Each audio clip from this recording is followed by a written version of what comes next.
ہاں اگر صرف مدرس ہیں مدرسے والوں کو فائدہ ہوگا، مزدور کو فائدہ کیسے ہوگا، ایک انجینئر کو فائدہ کیسے ہوگا، ایک ریڑھی والے کو فائدہ کیسے ہوگا، ایک غریب آدمی چھاپڑی لگانے والا، اس کے لیے دعوت ہے میرے بھائیو، دعوت کا مزاج بنائیں، ایک ایک سے بات کریں، کوئی سنے گا کوئی نہیں سنے گا، کوئی سنائے گا، جس کی کوئی نہیں سنتا وہ بھی سنائے گا، کوئی بات نہیں، صبر برداشت کریں۔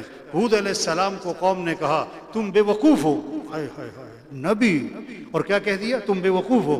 تو ہود علیہ السلام کا جواب غصہ نہیں ہے، ناراضگی نہیں ہے، یا قومی لیس بی صفاہت ولکنی رسول من رب العالمین، اے میری قوم میں بے وقوف نہیں، میں اللہ کا رسول ہوں۔ نوح علیہ السلام کو قوم نے کہا تم گمراہ ہو، کیا عجیب، ہمیں کوئی کہہ دے نا تم گمراہ ہو، کتنا بوجھ ہے، نبی ہیں اور کیا گمراہ ہو۔ یا قومی لیس بی ضلالۃ ولکنی رسول من رب العالمین، اے میری قوم میں گمراہ نہیں، میں اللہ کا رسول ہوں۔ تبلیغ کی بنیاد شفقت ہے، تبلیغ کی بنیاد ہمدردی ہے، تبلیغ کی بنیاد خیرخواہی ہے۔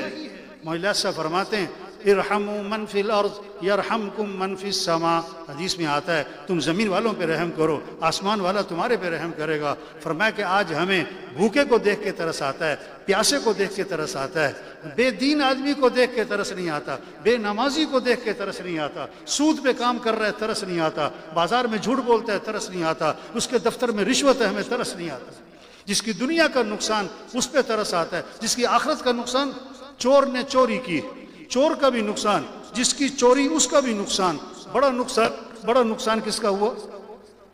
پوچھ رہا ہوں آپ سے، چور نے چوری کی، چور کا بھی نقصان، جس کی چوری اس کا بھی نقصان، بڑا نقصان کس کا ہوا؟ سمجھ میں آ رہی کہ نہیں آ رہی؟ بڑا نقصان کس کا ہوا؟ چور کا۔ ترس کس پہ آتا ہے؟ چور پر یا جس کی چوری؟